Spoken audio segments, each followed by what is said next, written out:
শেখ ফজিলাতুন্নেসা মুজিবের দ্বিতীয় পুত্র বীর মুক্তিযোদ্ধা শহীদ লেফটেন্যান্ট শেখ জামালের আজ ৭১তম জন্মদিন।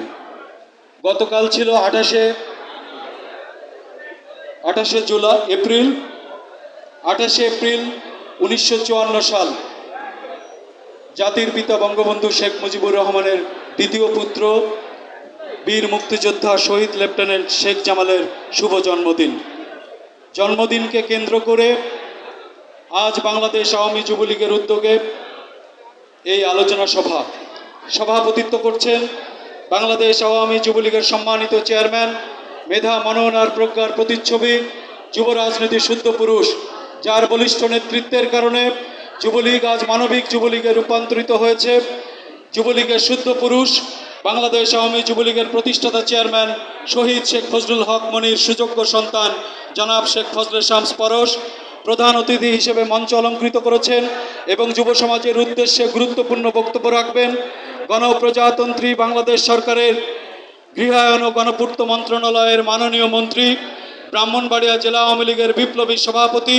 1975-এর 15 আগস্ট মর্মন্তুদ হত্যাকাণ্ড পরবর্তীতে যারা রাজপথে বীরত্বব্যঞ্জক ভূমিকা রেখেছিল, জেল জুলুম হুলিয়া শিকার হয়েছিল, সম্মুখ সারিতে থেকে নেতৃত্ব দিয়েছিল, তাদের অন্যতম পুরোধা ব্যক্তিত্ব সংগ্রামী জননেতা যুদ্ধাহত বীর মুক্তিযোদ্ধা রাম ওবায়দুল মুক্তাদির চৌধুরী এমপি আমাদের মাঝে এসে উপস্থিত হয়েছেন। আজকের আয়োজনের প্রধান অতিথির আসন অলঙ্কৃত করেছেন। আমাদের মাঝে বিশেষ অতিথি হিসেবে ইতিমধ্যে উপস্থিত হয়েছেন, যার বক্তব্য শোনার জন্য আজকের যুব তারুণ্য উদ্গ্রীব হয়ে আছে।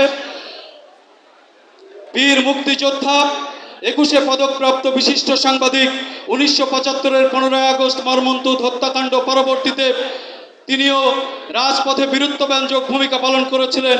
সাবেক ছাত্রনেতা বীর মুক্তিযোদ্ধা অজয় দাশগুপ্ত আমাদের মাঝে এসে উপস্থিত হয়েছেন এবং আসন গ্রহণ করেছেন। আমাদের মাঝে উপস্থিত হয়েছেন আজকের আয়োজনের বিশেষ অতিথি, বাংলাদেশের প্রথিতযশা সাংবাদিক, 21 পদকপ্রাপ্ত বিশিষ্ট সাংবাদিক, প্রেস ইনস্টিটিউট বাংলাদেশের মহাপরিচালক। 75 পরবর্তীতে যে প্রতিবাদ হয়েছিল বঙ্গবন্ধু হত্যাকাণ্ডের পর, যে প্রতিবাদগুলো রাজপথে হয়েছিল, সেই প্রতিবাদের সম্মুখ সারিতে যিনি নেতৃত্ব দিয়েছিলেন আমাদের প্রিয় ভাই, সাবেক তুখোড় ছাত্রনেতা, বাংলাদেশ ছাত্রলীগের সোনালী অর্জন জাফর ওয়াজেদ আমাদের মাঝে এসে উপস্থিত হয়েছেন। আমাদের মাঝে উপস্থিত হয়েছেন আজকের আয়োজনের বিশেষ অতিথি, বাংলাদেশ ছাত্রলীগের সোনালী অর্জন সাবেক ছাত্রনেতা, ঢাকা জেলা আওয়ামী লীগের বিপ্লবী সাধারণ সম্পাদক, সংগ্রামী জননেতা জনাব মনিরুজ্জামান তরুণ আমাদের মাঝে এসে উপস্থিত হয়েছেন।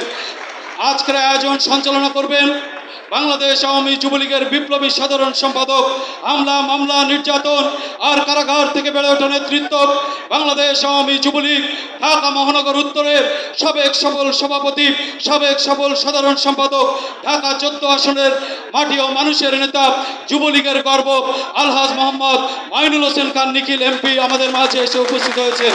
উপস্থিত রয়েছেন বাংলাদেশ আওয়ামী যুবলীগ ঢাকা মহানগর উত্তরের ভারপ্রাপ্ত সভাপতি জাকির হোসেন বাবুল, ঢাকা মহানগর উত্তরের যুগ্ম সাধারণ সম্পাদক, সাবেক ছাত্রনেতা তাজবিরুল হক অনুপ, ঢাকা মহানগর দক্ষিণ যুবলীগের ভারপ্রাপ্ত সভাপতি মাইনুদ্দিন রানা, ঢাকা মহানগর দক্ষিণ যুবলীগের ভারপ্রাপ্ত সাধারণ সম্পাদক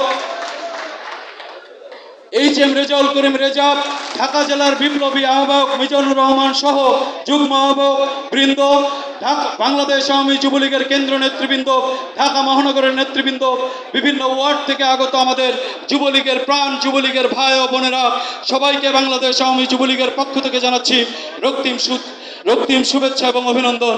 সংগ্রামী বন্ধুরা, শেখ জামাল ছিলেন অনুকরণীয় তারুণ্যের প্রতীক, অবাধ সাহসিকতার প্রতীক। তার জন্মদিনে প্রাণের জাতীয় সঙ্গীতের মধ্য দিয়ে আমরা আমাদের কার্যক্রম শুরু করতে চাই। জাতীয় সঙ্গীত চলাকালে সবাইকে দাঁড়িয়ে আমাদের প্রাণের জাতীয় সঙ্গীতের প্রতি সম্মান প্রদর্শনের জন্য বিনীত অনুরোধ জানাবো। প্রাণের জাতীয় সঙ্গীত।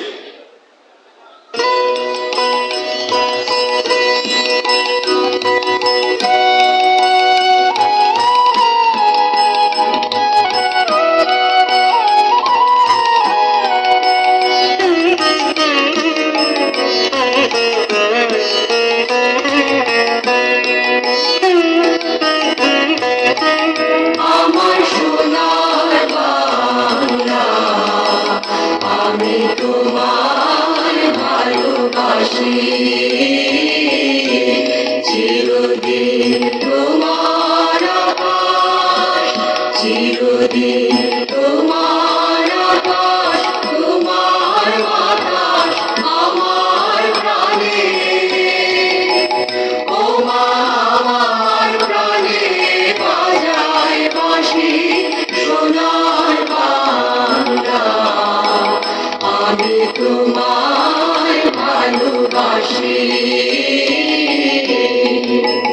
ও মা ফাগুনে তোর আবির বনে রানে পাগল করে মরি হায় হায় রে ও মা ফাগুনে তোর আবির বনে রানে পাগল করে ও মা আমি তোর ভরা খেতে দেখেছি আমি দেখেছি মধুর হাসি সোনার বাংলা আমি তোমায় ভালোবাসি কি শোভা কি ছায়া গো কি স্নেহ কি মায়া গো কি আঁচল বিছায়েছ বটে ফুলে নদীর ফুলে ফুলে মা তোর মুখের বাণী আমার গানে লাগে সুধার মতো মরি হায় রে মা তোর মুখের বাণী আমার গানে লাগে সুধার মতো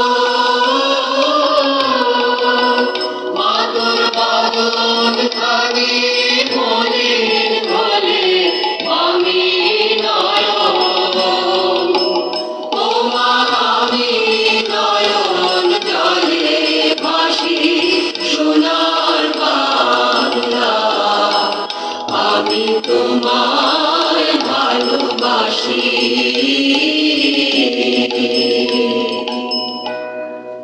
সবাইকে অসংখ্য ধন্যবাদ।